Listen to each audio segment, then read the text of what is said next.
Hi, everyone, and welcome to today's webinar, Social and Email Holiday Success Starts Today. I'm going to give everyone a minute or two to log on and get settled in, and then we will start with the presentation.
All right, hello everyone. If you've joined in the last couple of minutes, I think we're going to get started with everything. So my name is Leah. I'm the marketing specialist here at Movable Inc., and I will be your moderator for today's webinar about how to have a successful holiday season. First up, I'd like to introduce today's speakers. So we have Christy O'Neill and Stephanie Vanos. Christy is a senior account manager here on the Movable Inc. client experience team, and Stephanie is the director of product marketing over at OfferPop. So before we get started with everything, I'm just going to go over a few housekeeping items. You should be hearing audio right now, and if you don't, make sure that your volume is on and turned up in the Bright Talk panel. And if you have any questions for our presenters, please feel free to submit them at any time throughout the webinar. We'll be having a Q&A session at the end of the webinar, and we'll tackle as many of those as we can. And we're also recording today's session, and we'll send that over to you within the next few days. And finally, don't forget to join the conversation on Twitter. So you can mention us either at Movable Inc. or at OfferPop and use hashtag HolidayReadyNow. And with that, I'll turn it over to Stephanie. Hi, everyone. So one of the places that a lot of our clients here at OfferPop fail to realize, and our customer success team is always reminding our customers of, is that planning for the holiday season needs to start now if it hasn't already.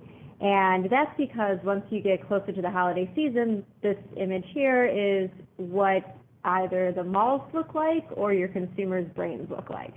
So by the time we get to holiday, any holiday-related promotions that you're doing, they're still going to have impact. They're still going to build awareness and keep you top of mind.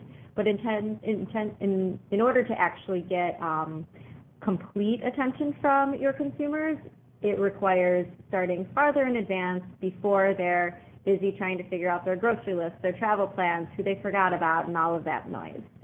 So therefore, at OfferPop, many of our clients are already starting their holiday planning now and as early as the beginning of summer with like a 6-month life cycle. So going forward, when we talk to customers and we explore what's going on in the market, only 43% of retailers today are running UGC campaigns prior to the holiday season. This tells us that there's a huge opportunity to be doing more because the content that's collected now and prior to the holiday season is exactly what you can use as you get into the holiday season. And the timelines have started to come up as UGC has gotten more traction. There's still like a lot of opportunity and growth there. So when someone comes and participates with OfferPop's platform, the purpose is to build interactive digital experiences that inspire exactly that. They inspire the consumer to participate in any form by creating and sharing content. And then as part of our life cycle, consumers, our brands, our clients will start the conversation early with their consumers, whether it's through other campaigns or other touch points, but start to collect that on-brand UGC so that they can reuse it in targeting in future campaigns, including holiday campaigns. So I'll take you through a little bit of what that looks like. We typically work very closely with a social media marketer and with the email marketer. And a lot of times these people sit in different departments. A lot of times their goals can be different. But a lot of what we do at OfferPop and what our customer success managers facilitate is bridging some of the gap by demonstrating how UGC can be collected on one end and then be used on both ends. So what happens is, first there's this concept of getting the content. So this is getting your consumers to participate, it's getting them to spend time with the brand, it's marketing to them across various channels in order to build awareness, get consumer data. This is all about going out to consumers and getting them to participate with you in order to provide some information that will be valuable later. That information then comes in, and as brands, we then try to understand what we can do with it. So if we want to reuse it, we might need to get rights management. We potentially want to tag it and label it in different ways so that it's part of an asset management library that we can come back to later. We might want to immediately approve the content if we're displaying content real time in different galleries and carousels on our sites. And we're going to try to understand what's the best content. So if we are putting content on galleries and carousels, we might be looking at who's engaging with it and how frequently they're engaging with us with that content. And by seeing those interactions, we can understand what performs best, what's most interesting, and what we might want to reuse elsewhere. So that moves us then to using the content.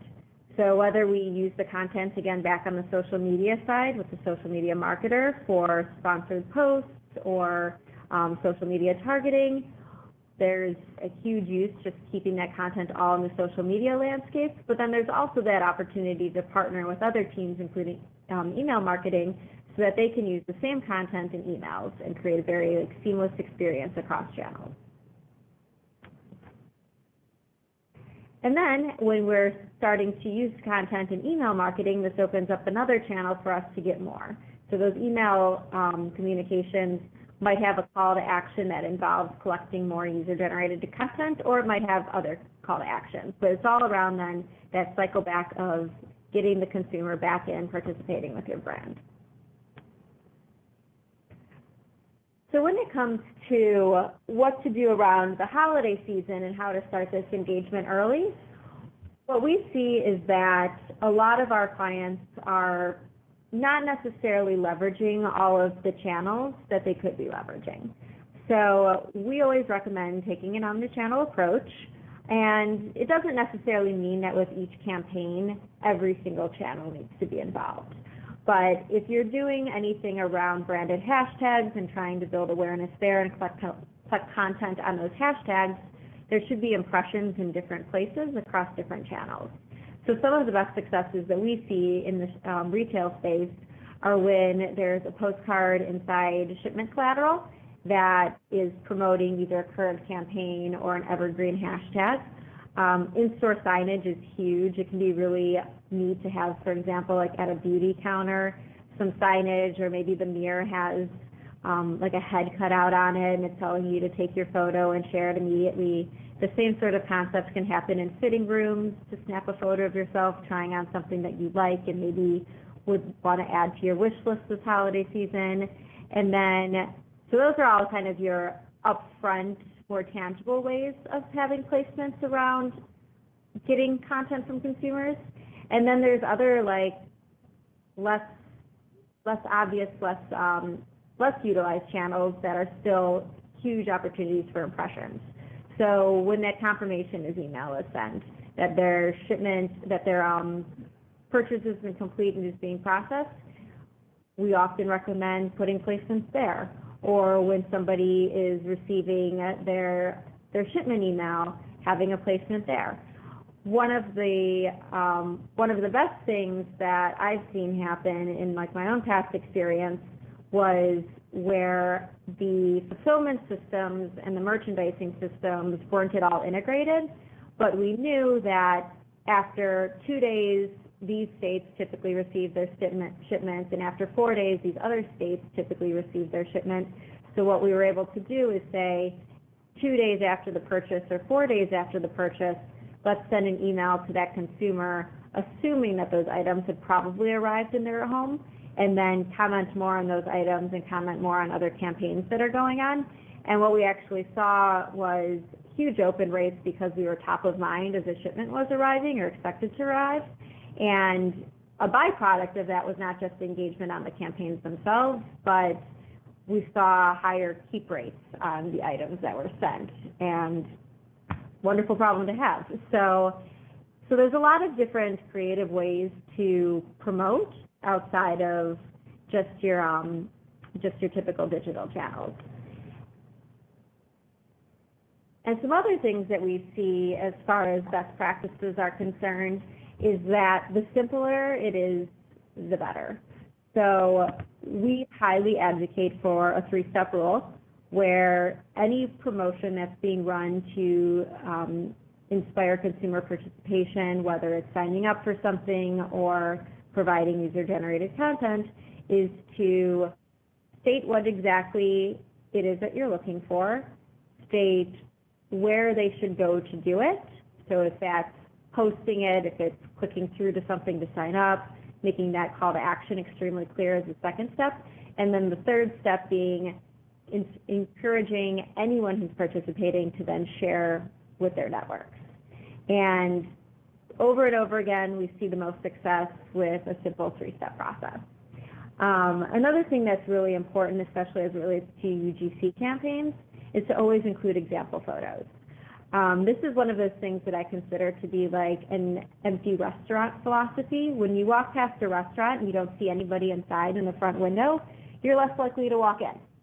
So if you're launching a user-generated content campaign where you're trying to get content and the first couple people arrive at the campaign and there's nothing there, they're a little hesitant to participate. So it's very important to almost pad your gallery with a couple of content pieces beforehand.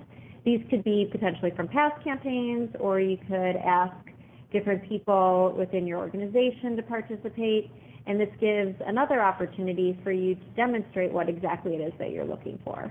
Another challenge that is always a concern before someone gets started is, am I going to get content that's on brand? And the answer is yes. If you are putting content that is on brand in your gallery, somebody will see that example and understand better what it is that you're looking for and do exactly the same. So when it comes to holiday, we can be running campaigns now, we can be running campaigns all year long, capturing content from our consumers that we can reuse to target other consumers around holiday, and we can guide that any way we want. If there's expectation that you're launching a brand new product around holiday and you have some maybe ancillary products that relate to it that you then want to promote alongside the launch, you could start campaigns around those ancillary products today and then be able to use that content in the future. So with that, I'll pass it on. Hey, thanks, Stephanie. This is Christy. So I'm a senior account, as Leah said, I'm a senior account manager here at Movable Inc. Before I dive in, I wanted to first introduce Movable Inc. and a little bit of what we do. So we are a contextual experience engine that empowers marketers to connect with their customers as they move seamlessly between moments, places, and devices. What this really means is that at our core, our software makes it easier to speak to your customers in a relevant way based on either weather, device, location, time, or maybe in a timely manner with real-time data feeds and recent site behavior. So as you know, as email marketers, for anybody on the phone, email marketing is the gold standard for ROI. For every $1 spent on email marketing, the average return is over $44, as you can see here. So we know this. Like every day, email marketers are being asked, or marketers in general, are being asked to do more with less, especially around this peak holiday season. The good news is that Movable Ink has got you covered, and we've got some great ideas and easy wins for this holiday season. So we recently partnered with OfferPop and eTail to survey email marketers about their holiday practices and compiled those findings into our 2016 Retail Holiday Readiness Report. It's available on our blog, but you can also download it now by clicking on the Attachments tab in the lower right-hand corner, along with our Holiday Marketing Campaign Kickoff infographic. You've seen some of the stats that Stephanie's been using. We're also going to be using some of these findings throughout the rest of this webinar.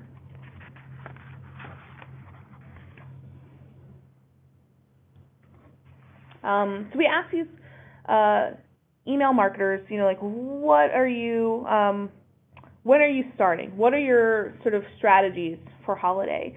And we found that most brands start to launch holiday campaigns in October, with a fair amount starting even later in November, and then a handful of, like those super early birds starting in September. It's been so hot lately that it's kind of like they seem like they're still so far away, September, October, November, but they're going to be here before we know it. And as marketers, we know there are so many different pieces to the puzzles that need to sort of be worked out. So you really want to get started not soon if you haven't already.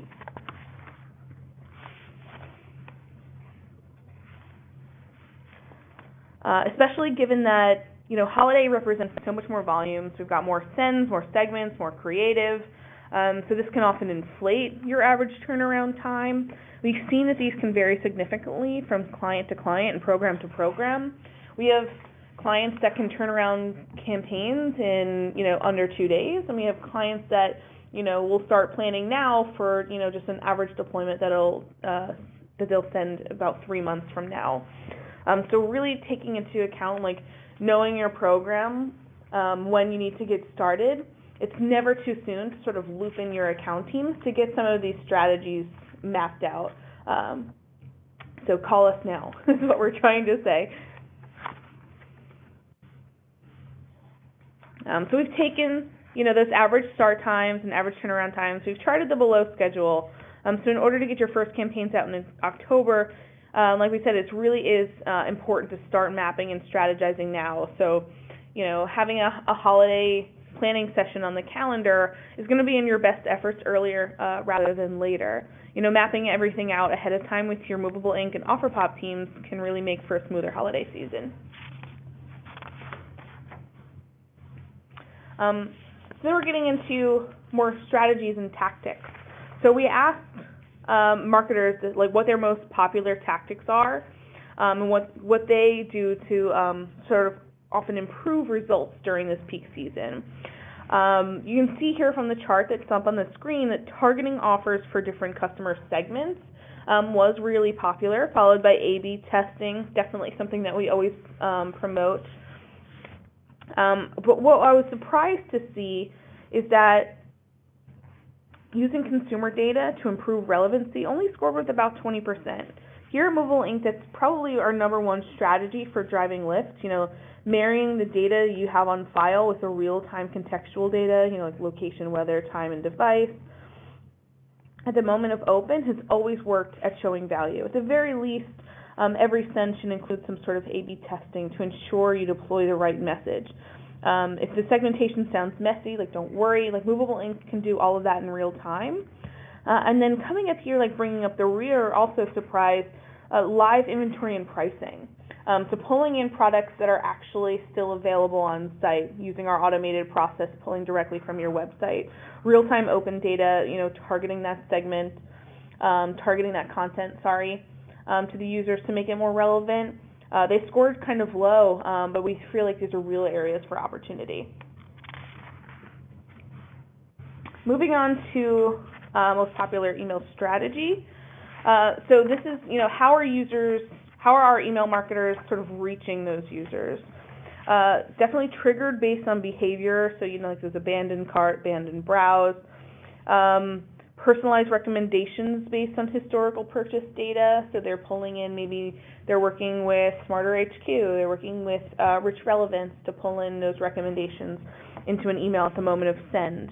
Again, though, real areas of opportunity that we feel are, package tracking and post-purchase cross upsells. And we'll explain more. We've got some examples later on.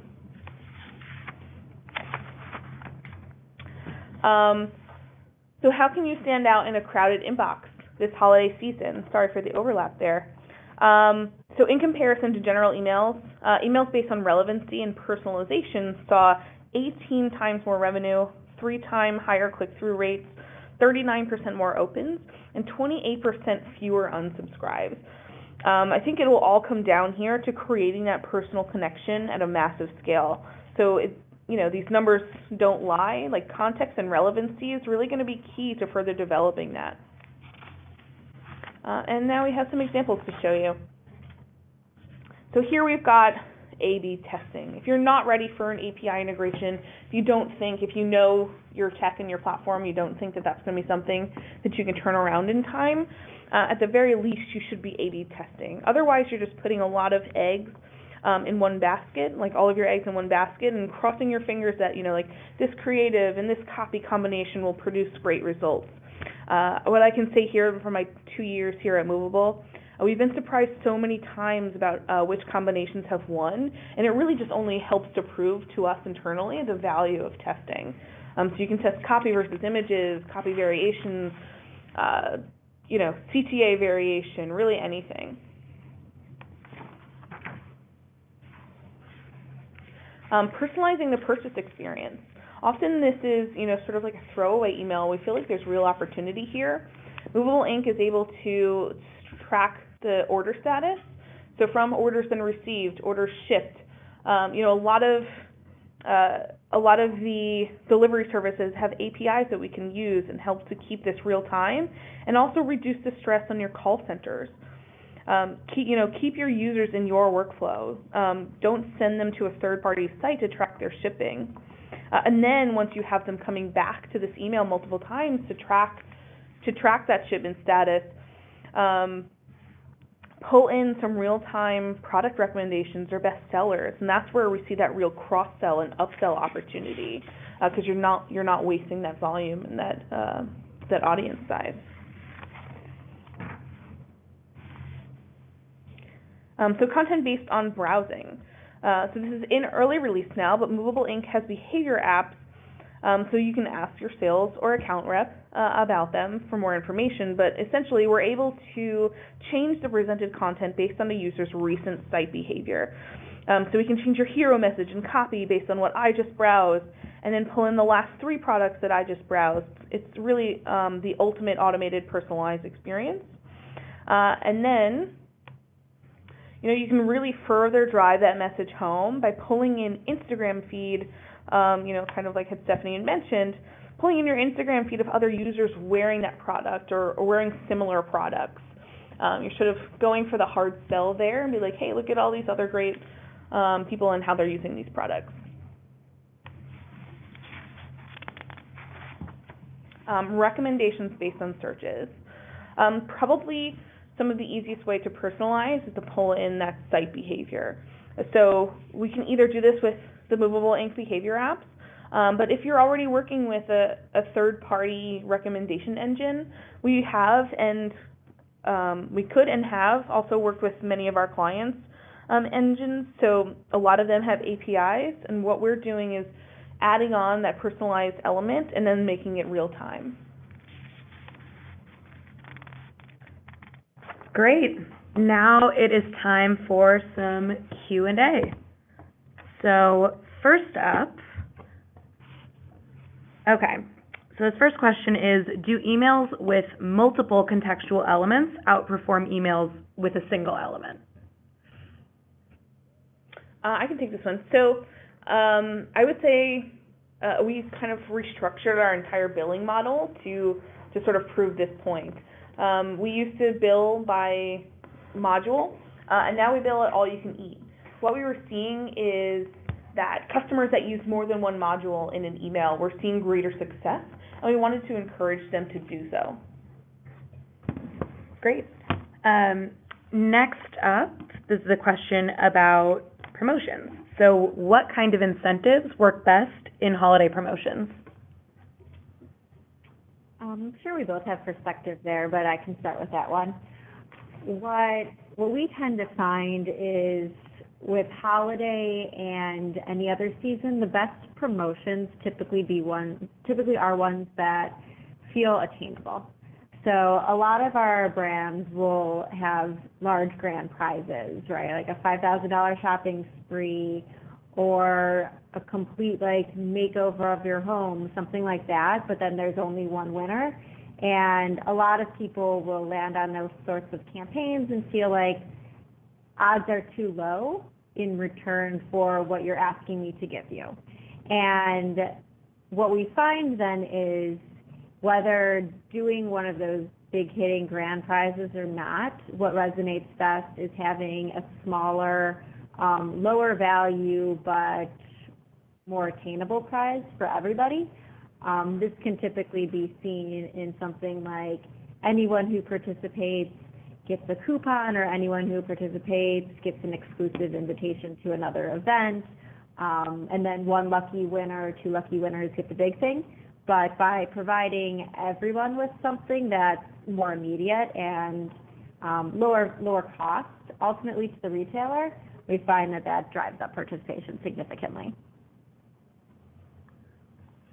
Great. So next up, this is a question about social media. So how do you filter out negative or potentially inappropriate social posts, especially, if they're being pulled into an email? I can say oh, go ahead. Yeah, you can do social. I think we both have different views on this one. Go for it. Yeah, I think, from the movable ink platform perspective, if we're pulling in a Twitter feed, we do have curse word filtering that we can apply. For Instagram, we don't have any filtering available. That's where we would sort of turn you to, like an OfferPop that can sort of create maybe these curated feeds to pull in. Yeah, so what we do at OfferPop is we basically we give the brand the option. So when collecting content, whether it's organically with your hashtag or as part of a dedicated campaign, if you're going to reuse that content, then it's going to display through our platform on a gallery or a carousel that's either on another dedicated landing page or that's been embedded on your website or on social. So if looking to display content, what we offer is moderation capabilities. So if you turn those on, then any content that comes in will not automatically display. It has to be approved in the moderation queue in our platform before it displays anywhere.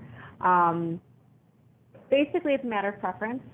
Some brands would rather just have the content all flow through and then kind of come back later and delete what they don't like.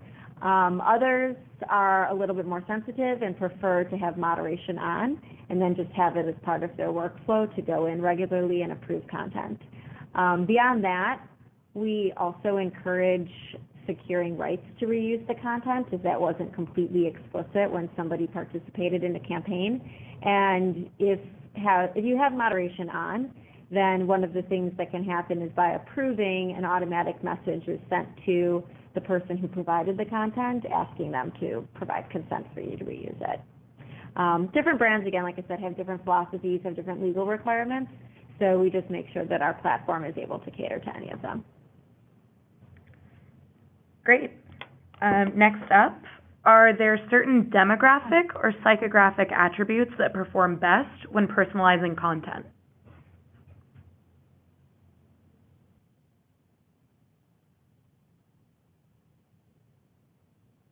So I can speak to this one from my past experience at a retailer. What we found, I was at Trunk Club in Chicago, and what we found was the demographic attributes that are most relevant were typically, obviously, gender. We actually didn't find very much variance in performance based on age, which was surprising. And we kind of chalked that up to younger men aspire to be more established like older men, so that's appealing. Or older men wish they were younger, so that's appealing. So we didn't see too much variance on age, but where we did also always pay close attention was on region. Before I had joined Trunk Club, they were very unilateral in their marketing approach, in that the company was based in Chicago and it's winter, even though we have a large market in LA. So one of the first things we did was start to segment our audiences into the different regions to make sure that, just based on seasons, we were being relevant. And that definitely, it was one of those things that we didn't study too hard on what the list was as a result, because we just knew sort of logically, common sense, that that's the right thing to do. Yeah, I would say from the movable ink standpoint, we've seen sort of personalization in any form really just play well across all of our different demographics. We've got over 350 clients across a number of different verticals. Any sort of level of personalization that you can pull in, whether that be data on file or our sort of contextual elements, if you have like that real-time information that you're able to pull in. What we kind of joke, people are vain. They love to know that these large brands are speaking to them on that personal level. So that's where we see the most success. We have a large number of capabilities, but anything that we can do around personalization is pretty much a surefire win and an easy win, especially around holiday. Actually, another one that was a huge success for personalization at Trunk Club was when we launched our women's business. We knew that one of the things a lot of women do from asking them about their clothing habits is they cut out tags. And then, like the long, annoying tag that's in the side of a shirt. And then they don't know what the care instructions are. So we started to test out post-purchase, sending in the confirmation email, choosing just like one of the items that they purchased, and through personalization, filtering in care instructions for that item. And we found that the emails that included that personalized element had much higher click-throughs. And we got great feedback on that as well. Great. And we have one final question here. So a lot of holiday offers, so something like, Black Friday, they're very retail driven, which makes sense. But, what have our teams seen as far as best bets for success marketing experiential products? So things like, vacations, any sort of place that you travel to, like theme parks, etc. Yeah, I think we have quite a number of different clients in this space. I think, for travel and experiential, things that are so important to people like that are like the follow-up. It's like that concierge service. So, if you've purchased a ticket, add in those personalized touches to the follow-up emails. Like, hey, thank you for this. Here's what the weather is going to be on that date. Here's what you're looking forward to. Adding those personal touches like after the fact and even before the fact. We do a lot with travel for featured locations, pulling in the current weather of those featured locations. And that changes based on season also. So in the winter months, we're showing, hey, it's 32 degrees where you are right now in Minneapolis, but it's 85 and sunny in the Caribbean. Don't you wish you were there? Sort of pulling in those personalized elements to sort of show, everybody wants what they don't have. So I think that's that sort of tactic that has worked well for marrying our tech there. Yeah, and actually my colleague who's in the room, Carrie, had done a case study on one of our clients who had done a countdown calendar, and I think that relates really well here. So I'll just give Carrie an opportunity to talk through that. For sure. Hey guys, this is Carrie Coppinger. I'm on the marketing team here at OfferPop as well. And I think as far as experiential things leading up to the holidays, we can kind of build these personalized countdown calendars for brands where each day they can have a different tile, and as consumers visit the experience, click on these tiles, they're seeing a different offer or a different incentive or something new coming up from that brand each day leading up to the holidays. So that kind of helps them continue to stay engaged, continue to interact with the brand and kind of see what might be coming up, which also helps them kind of come back to the site or come back to the experience day after day, so they're continually engaging with the brand. One brand that did this that was very successful with us was Bonton, which is a retail brand, and we have a case study with that people can check out as well. Yeah, and I'd say adding to that also, a lot of travel and those experiential is helping the consumer to picture themselves doing these great things. Another great example that we had done recently is we have a travel client, and we were able to do some image personalization, so some really creative design. We were able to find a font that looks like writing in the sand, and so we're pulling in the user's first name and writing it in the sand. They're like, hey, come to Mexico, can't you picture yourself already here? And then their name is written there in the sand. It's really about like evoking that emotional element for them, like, don't you want to be here? Look how much fun all these other people are having. Tying that into social, bringing in those Instagram feeds of other people sort of experiencing those great things, really sort of driving that. Yeah, absolutely. Great. And we have another question from the audience that is, can we provide the case study to this group? So we can definitely add that into our follow-up. I'll make a note of it right now. Absolutely. Perfect. Well, I think with that, we're going to wrap up, but thanks again for joining us. We'll be following up shortly with the recording in that case study, and have a great rest of your day. Thanks, everyone. Thanks, everyone.